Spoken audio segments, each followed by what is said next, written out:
प्रकाश डाला चाहते ही, आप सबका जानकारी देवा चाहते ही कि देखा ये जगन्नाथ जी में क्या है।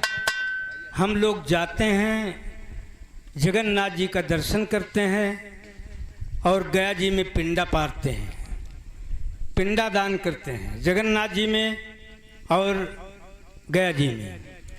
लेकिन ख़ास तौर से गया जी में तो गया सुर नाम का एक देव था, जेके स्थान का स्थापना भय गया जी के नाम से, गया सुर के जगह पर गया सुर बना, गया जी का धाम बना। लेकिन जगन्नाथ जी के तो हम जगन्नाथ जी का स्थापना आप लोगों के बीच लोकगीत के माध्यम से, छोटा सा लोकगीत।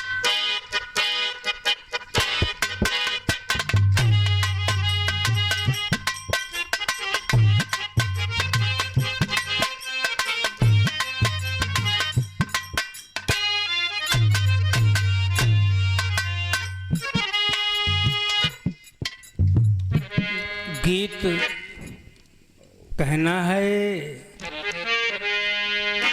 कि दुनिया जगन्नाथ, ये दुनिया जगन्नाथ जी का करती गुणगान बाबूजी।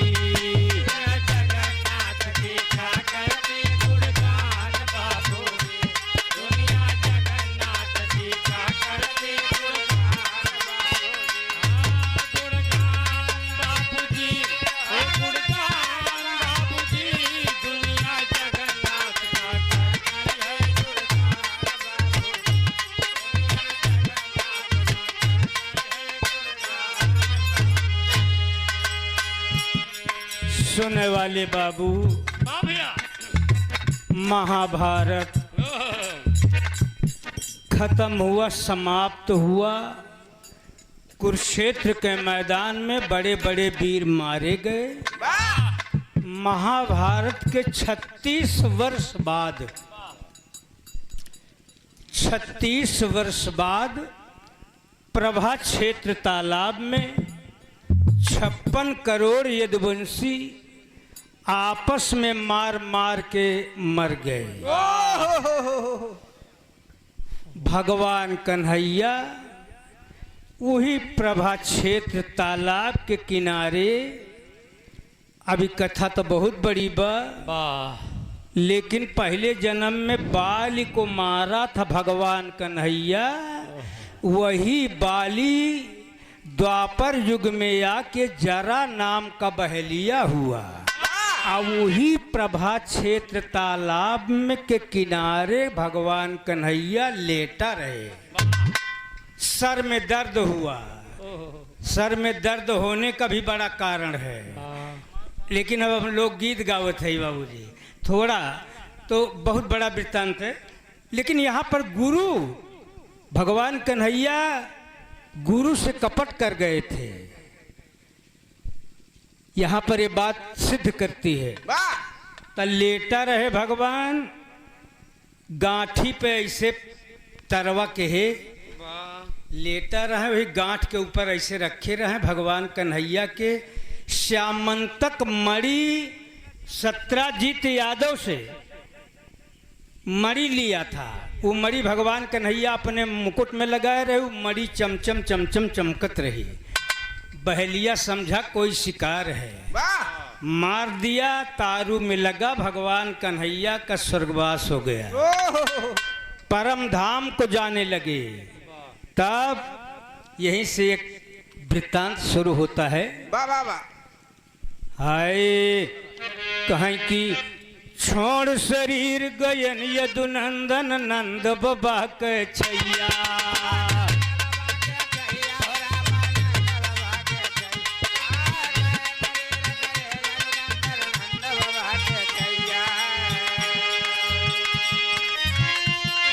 सतगुरु कबीर साहब से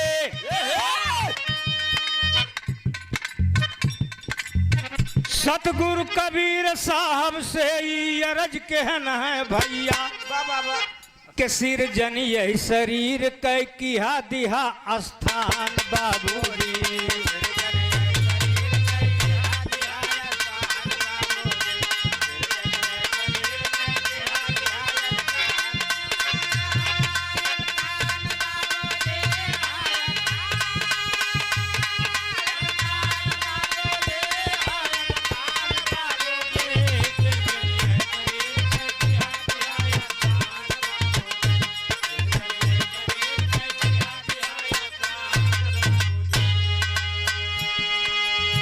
जब भगवान कन्हैया शरीर बदले परम धाम को गए तो संत कबीर को बुलाया, कहा हमार जब इस शरीर छूटे तो एकर कौनो ऐसी जगह लगाया जहां आप अच्छा समझा। कहा ठीक। तो भैया जब चोला छोड़ दिया भगवान कन्हैया तो हुआ क्या, बंद पिटारा में करके उलास गई पवराई।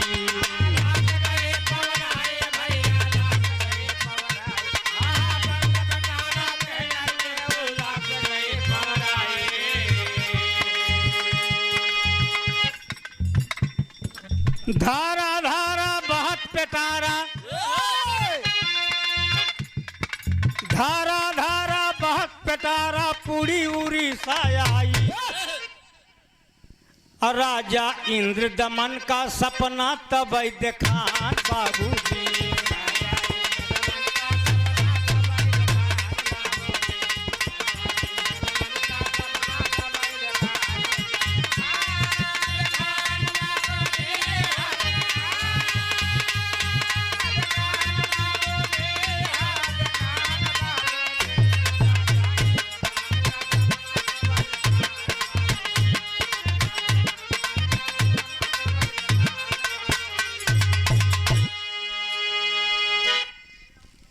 वो पिटारा के अर्जुन से भी भगवान कन्हैया ने कहा था कि जब मैं मर जाऊं तो मेरी लाश को मजूखा में बंद करके पवरा देना।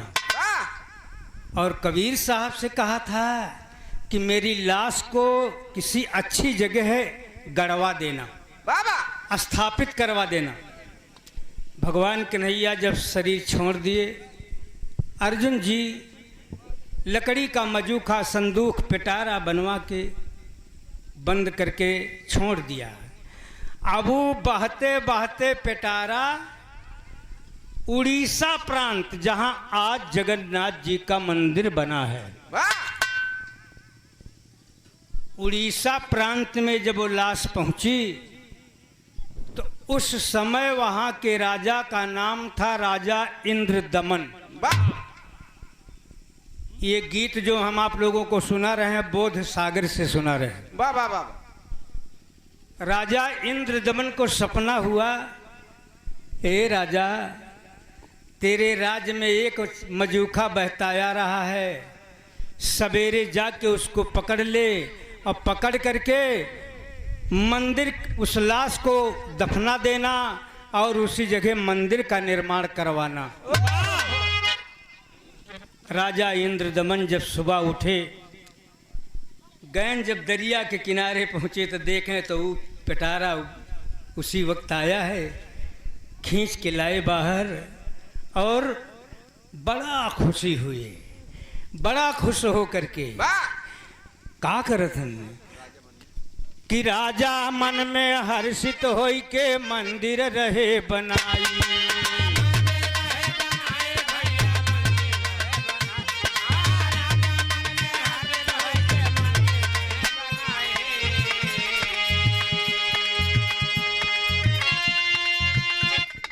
दिन भर बनई रात का जाके, अब बड़ी बढ़िया बात फंसाता है जगह। राजा मंदिर बनवाने लगे, लेकिन राजा मन में हर्षित होई के मंदिर रहे बनाई।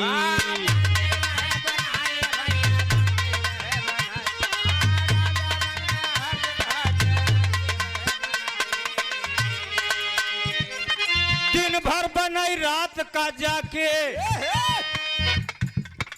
दिन भर बनई रात का जाके सागर दिए गिराई। तो सतगुरु कबीर से राजा जी की बयान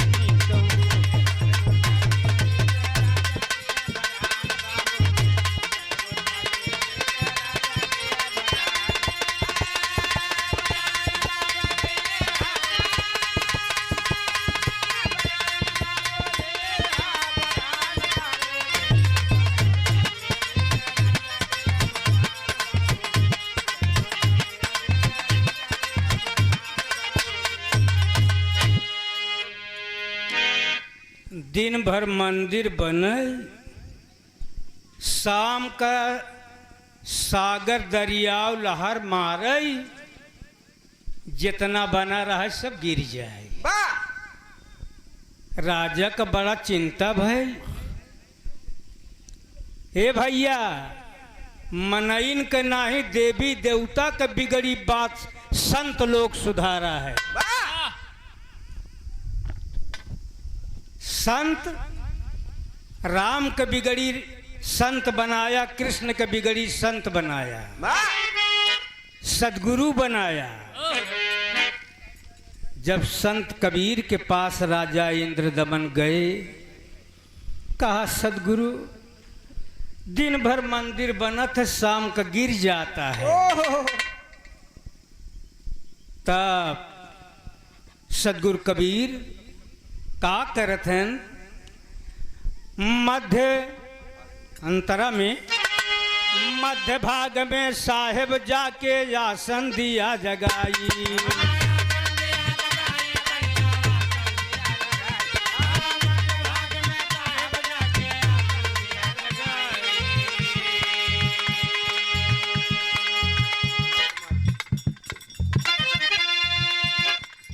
मध्य भाग में जो भाई जगन्नाथ जी गए हैं, ये बोध सागर ग्रंथ बता रहा है कि मंदिर के और सागर के बीच में कबीर चौरा है। वाह! तो जब हम लोगों से पूछा, कहा हाँ बिल्कुल सत्य है। तो कबीर चौरा वहीं पर, वही जगह कबीर साहब आसन लगा के बैठ गए। तो मध्य भाग में सतगुरु कबीर बैठे, आसन लगाई और लहर मार के चला समंदर। हे भैया, जब लहर मार के चला समंदर, सोचे देव गिराई। जब लहर मार के चला बेग से, सोचा मारब गिर जाए मंदिर। लेकिन बारे संत के आगे सब झुकता है। सागर झुकता है, सूरज झुकता है, वायु झुकता है। तो लहर मार के चला समंदर और सोचे देव गिराई। लेकिन जब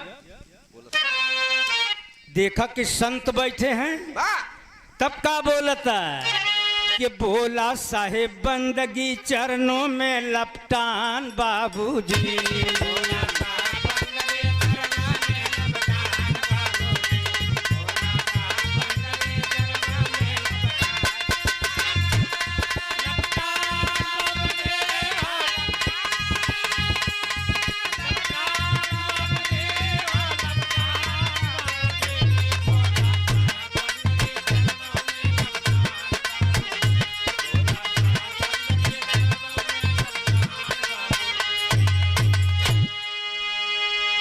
चरण पर गिर पड़ा, कहा महाराज आप हटा, हम बने न देवे का। कहन काहे? कहन सतयुग में ये समुद्र मंथन के हैं, हमका बड़ा दुख दिया, तमाम चीज हमार समुद्र से निकाल लिया, 14 रतन हमार निकाल लिए हैं, हम बदला ले। संत ने कहा नहीं, हमार वचन माना। अच्छा, कहन हमें का बने न देव, डुबाई देव। कहन जा, एक के बदले में द्वारिकापुरी का डुबा दिया जाए।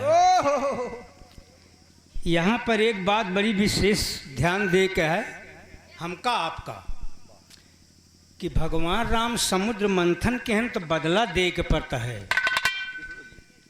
विष्णु जी समुद्र मंथन के हैं तो रामावतार में बदला देना पड़ रहा है। हमका आपका कौनो जीव का मारे करना चाहिए, चींटी का मरबा तो बदला देना होगा।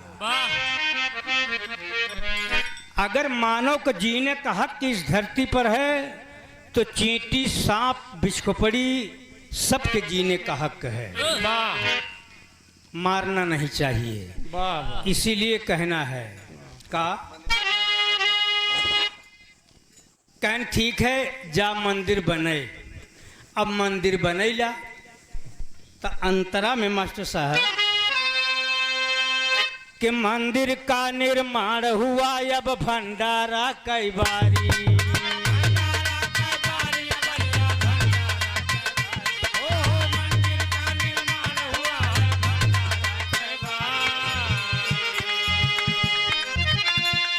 मंदिर तो बन गया लेकिन मूर्ति बने में ये नियम रहा कि 7 दिन ई फाटक न खुली तब पूरी मूर्ति बनी और फाटक बंद कर दिया गया। 6ठे दिन गोरखनाथ जोगी पहुंचा, पूरी मूर्ति बन गए रहे, थोड़ा सा बाकी रहे, गोरखनाथ जोगी दरवाजा खोला दिया तो पूरी मूर्ति बनी बा, लेकिन इतने पर से हाथ नहीं बन पाया है। ये हमारे वंशज का निर्माण हुआ है। जगन्नाथ जी हमारे पूर्वज हैं, भगवान कन्हैया का लाश है वहाँ। धन्य है आप सब जौने कह का पूज के भगवान कृष्ण के पूजा आज हम लोग करते हैं। ये जगन्नाथ जी भगवान कन्हैया हैं। तो 100 रुपया धन्यवाद भैया। और देखा कहा थे कि मंदिर का निर्माण हुआ अब भंडारा कई बारी।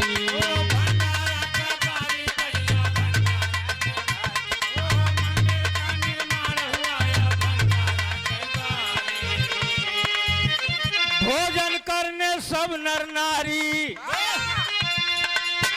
भोजन करने सब नर नारी बैठे लाए कतारी।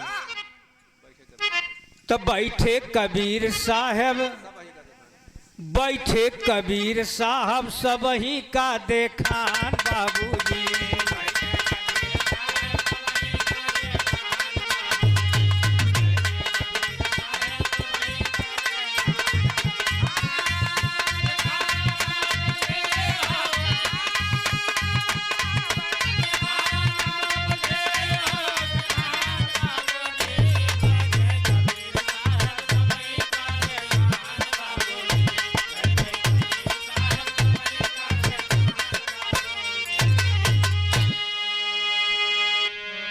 एक बात ही देख लिया आप सब, हम सब अब तो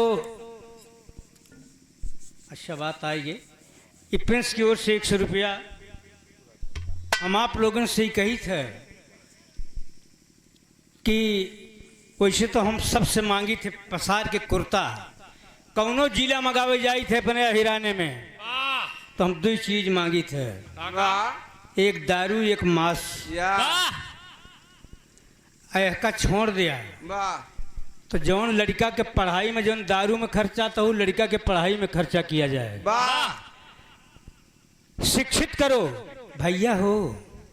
आप सब देखा था एक पासी का लड़का दरोगा बन के आ जाए तो पंडित जी के अंगना में बैठ के दूध पे, ठाकुर जी के अंगनैया में दूध पे, और गांव के सोटा चरावे वाला कहचा बे छुए ना बे। तो शिक्षा एक ऐसा दीपक है, तेई से हम कहा था सम्मान मिलता है शिक्षा से। आप सब पढ़ाई लिखाई करवाओ बच्चन का।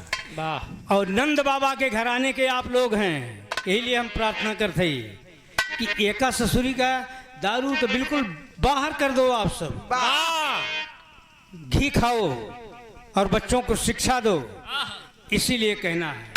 तो भैया जब भोजन के बारी आई बैठ गए, हमार अगर एक जने बात मान लेवा, यही भंडारा में आया है, कह दिया ससुरी आज हम गया जगन्नाथ स्वामी के भंडारा गा रहे हैं, आवाज से हम दारू तो ससुरी हम कहा थे इतना प्यार मिले दोस्त, दुलार मेरे समाज में। धन्य है आप सब बाबूजी। तब का भा चला भाई भोजन हो। अब बैठ गए, कहन कि इनका कबीर का बाहर करा यार, इसे देखा था बैठ गया छुई ले सबका। तो सब कहें कहा था कि कहें पुजारी पंडा सब इनका बाहर बैठावा।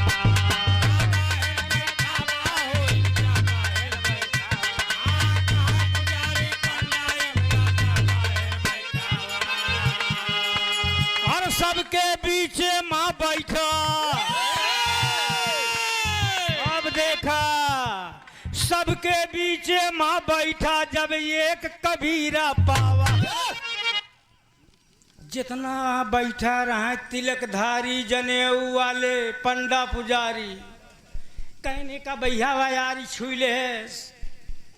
तब देखा ये गिने पंडित जी यहाँ पुजारी बैठा है ते गिने यहाँ तो बीचे में एक कबीर। वाह सब के बीचे में एक संत कबीर बैठा। जब देखें तो कहीं सबके बीच माँ बैठा जब एक कबीरा पावा। तो चुड़की खड़ी भई सब कई खोपड़ी मन्नान बाबूजी।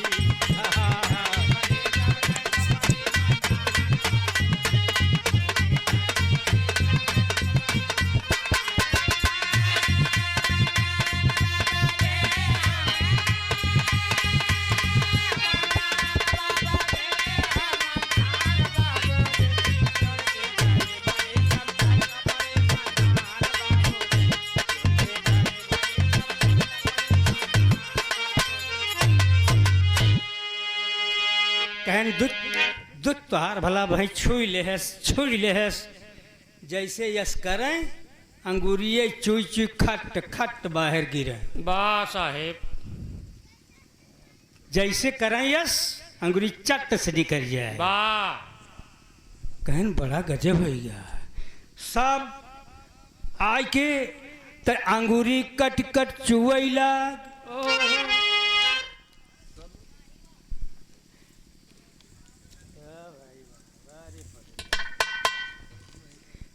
अंगूरी कट कट चुवई लाग सब हाय हाय चिल्ला।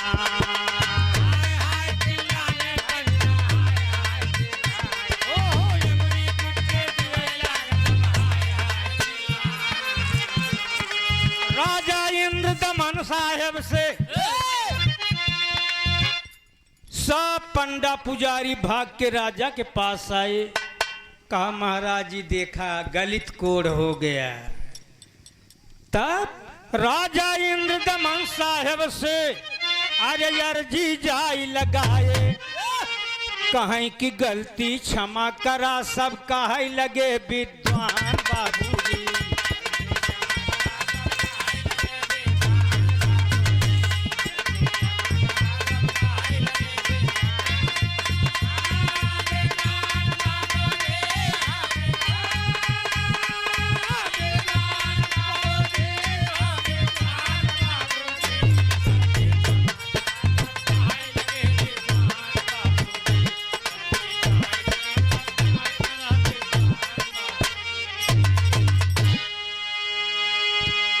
राजा इंद्र दमन गए संत कबीर के पास। कहा सदगुरु सब के गलित कोड़ हो गया। ये पुजारी पंडा जितना घोड़ना किए। कहन अच्छा कहन गलती क्षमा करा। तो कहा फिर एक काम करा एक दूसरे के आगे कह जूठन बिन बिन जौ खाइला।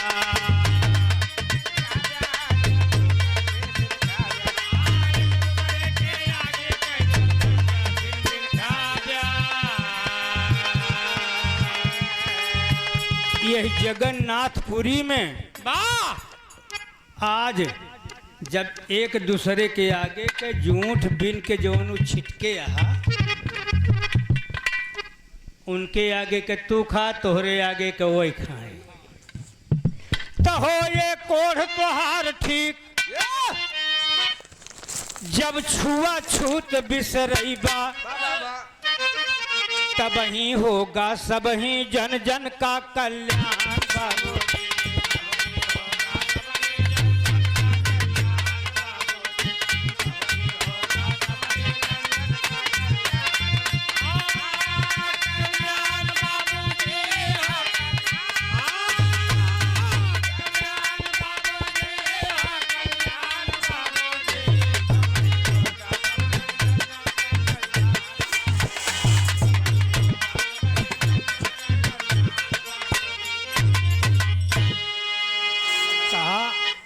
आज के बाद ये जगन्नाथपुरी में धाम में जो छुआछूत करेगा उसको गलित कोड़ हो जाएगा। वाह। आप सब जे गाया हा देखा था, वही में पंडित जी, वही में पासी जी, वही में चमार जी, वही में हेला जी, वही में धैकार जी, सब लोग बिन बिन के एक साथ बैठ के खाते हैं बाबू। वाह।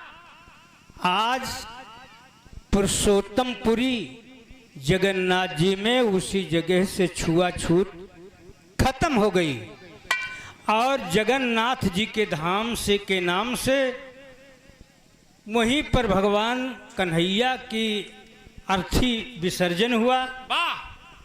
जगन्नाथ जी के धाम के नाम से जाना जाता है। वाह वाह वाह। तो अंतिम लाइन कहना है,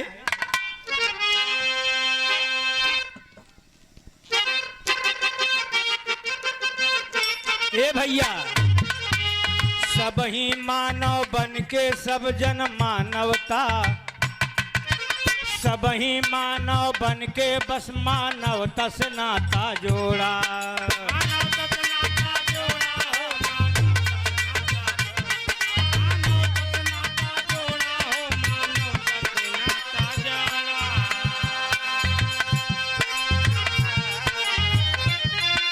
छुआछूत यौवा डंबर से, छुआछूत यौवा डंबर से सब क्यों मुंह का मोड़ा। और तब ही होगा मेरा भारत देश महान बाबू।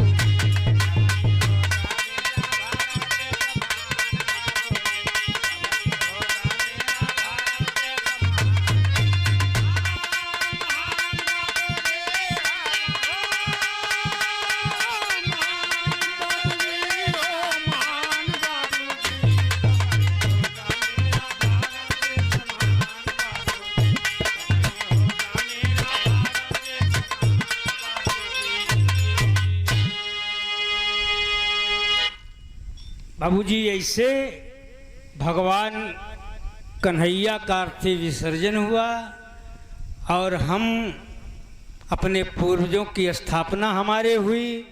आज हम लोग अपने पूर्वजों की पूजा में संलग्न हैं, अग्रसर हैं। चारों धाम करने के बाद आते हैं, ये भंडारा करते हैं। वाह। तो उसी जगह से छुआछूत का वहाँ मामला खत्म हो गया है। वाह। अंतिम लाइन में कहना है कि बदल दास बाबू जगजीवन माया राम कै क्यारी।